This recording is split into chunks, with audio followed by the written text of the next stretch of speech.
You know, there's so many ways to be able to be creative without having to lose so much money in the process like you would with your inventory just sitting there with the product-based business.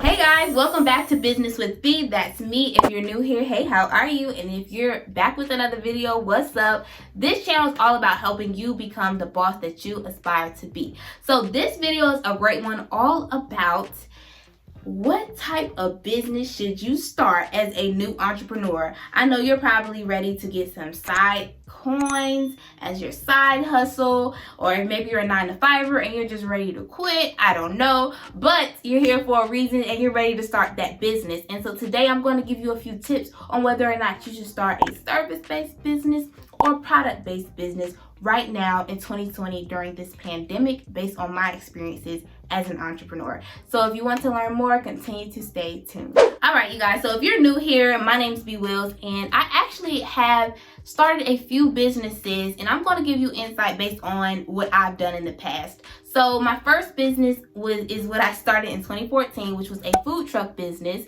and I started that with my parents. And so that business required a lot of inventory, a lot of products, and a lot of man work, to be honest. So my second business was a business I started as a sophomore in college. I started my little solopreneur career, and I had a shoe business, which was another product-based business.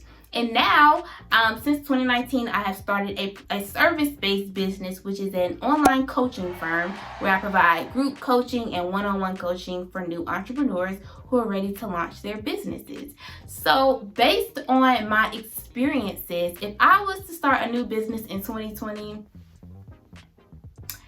I would start a service-based business. And let me tell you why, okay? For three main reasons, all right? So the first reason why I would start a service-based business right now in 2020 is basically, as you're beginning your business, you want to have the lowest amount of overhead cost in the beginning, right? And so if you're starting a service-based business right now, I would say that it's going to be a lot more feasible for you to have a lot less to invest in the beginning if you're just going to monetize a skill or some type of experiences that you've had and give that value to other people. You know, so for example, if you were to start something like the shoe business that I started, you would have to invest in the inventory itself, storage cost, shipping cost, marketing cost, so many costs, okay, just to be able to sell it, right? But if you started a business like such as a virtual assistant, a video editor,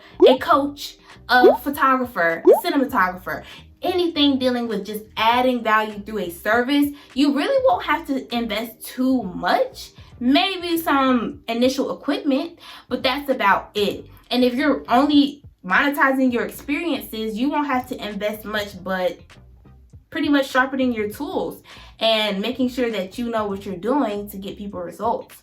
So a few types of service-based businesses that I would suggest are things like a virtual assistant or become a coach, such as a life coach, a finance coach, a fitness coach, a relationship coach, a business coach, any kind of coach, if that's something that you have expertise in. I mean, even if you're a student and you're really great at a specific subject, you could go online and become a tutor in that subject because that is knowledge that you have. There's so many ways that you could go about monetizing the things that you're great at. I mean, think about it. Have you ever been really good at writing resumes or writing in general? Are you good at developing websites? Are you good at posting on social media and making things very aesthetically pleasing? I mean, all of those things are a means to an end to start your service-based business without having to invest in anything. Maybe the only thing you have to invest is your time. And of course, that's just necessary, and that's a no-brainer starting a business anyway.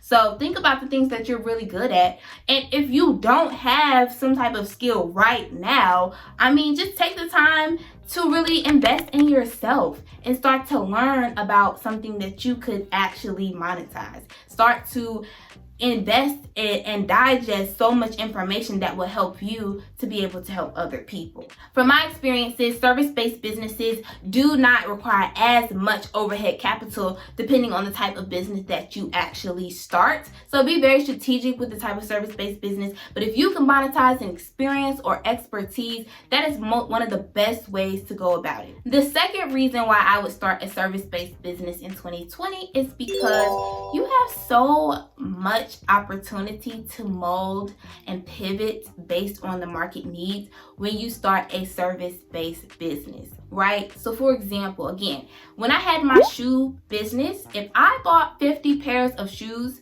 I had to sell those 50 pairs of shoes no matter what the market was saying. So if I had 50 pairs of heels and Rihanna or whoever just launched this huge sneaker campaign and everyone's just now on this sneaker wave and no one wants to buy these heels anymore because it's just not in season, it's not in trend anymore, I then am at a loss of this inventory. Not only is it sitting and not selling, but I probably will have to sell it at a discount just to make it move, just to get the inventory out of storage, right? And I'm paying for storage costs. There's just so much that goes into it. Versus if I have a service-based business, say I'm a fitness coach, and maybe everyone started out coming to me to get on this new trend of toning their thighs, but now there's this new amazing wave of getting a six-pack ab, right? Like, it's a lot more feasible for me to then pivot based on what everyone wants. If I had a course on thighs, I can now create a course on abs, and I can add that as a bonus to my thigh package. You know, there's so many ways to be able to be creative without having to lose so much money in the process like you would with your inventory just sitting there with the product-based business. So that's an awesome way to think about how you can move and maneuver if you're thinking about a product-based business versus a service-based business. Also, don't forget that being in business is all about understanding your target audience's needs. You're adding value to people so that they can add value back to you in return. If you do not have anything that people want, they're not going to pay you anything. So being able to pivot is so essential, because that's the important part about business, is understanding people, understanding what they need, and providing that need to them as quickly as possible, and honestly before they even know they need it. So service-based businesses gives you a lot of wiggle room, and it's a lot more feasible for you to be able to do that, especially if you're great at what you do.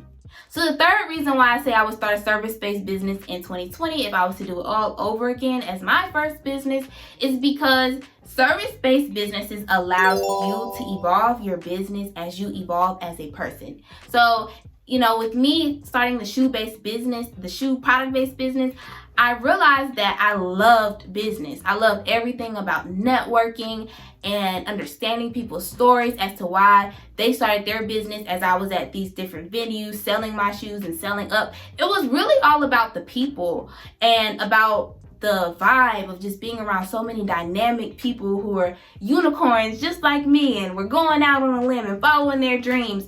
And I was just so invigorated by that. I love that part of business. But the actual business like that I owned selling shoes, I definitely fell out of love with the shoe part. I love shoes, but that didn't mean that I had to sell shoes, right? And I'm okay with that.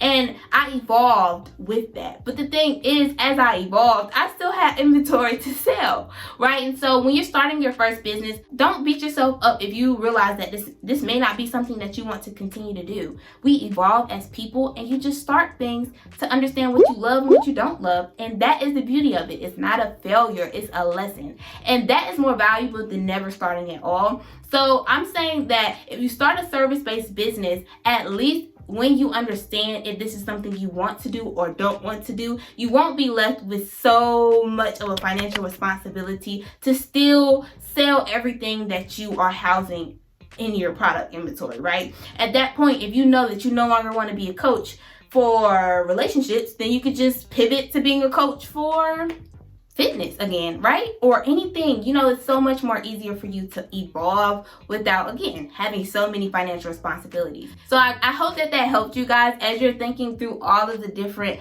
aspects that come with starting your first business. But the fact that you're watching this video right now tells you that you are on the right track. Trust me. And don't beat yourself up about knowing what you want to do or what you don't want to do. But I hope that those tips helped you really think through the importance of what type of business you start. So again, I say if this is your first business and you're just starting out, definitely try monetizing expertise that you already have, right? Like any expertise that you have. That could be you're really good at dancing, you're really good at playing a specific sport, you're really good at a specific subject, you're really good at helping people switch careers, or you're really great at helping people create videos. It could be any kind of skill. If you have a skill, monetize it, right? And so if you need a little bit of help with understanding and thinking through and planning how to successfully execute on what type of business you want to start, then feel free to book a call with me down below. The doors to the Be Sold Business Academy are now open, and I am here to help you get to that next level of your business. But again, I hope today helped. Today I spoke with you guys about the 3 main reasons why I would start a service-based business as my first business, and that is because it's a lot less startup costs in the beginning. It's a lot more feasible for you to be able to mold and pivot to the different areas of the market or the different trends in the market. And lastly, it allows you to evolve a lot more seamlessly with your business as you evolve as a person. And honestly, if it's your first business, it's okay if you want to change the type of business that you have started. All right, so again, if you want to join the business with B Tribe, feel free to subscribe down below and turn on that notification bell for every single video that I post. I post weekly. And also feel free to like this video, give it a thumbs up, and comment down below what type of business you're going to start. Like, what inspired you to start it? I can't wait to hear all about your business ideas. All right, you guys, until next time, continue to be the light you wish to see. Bye.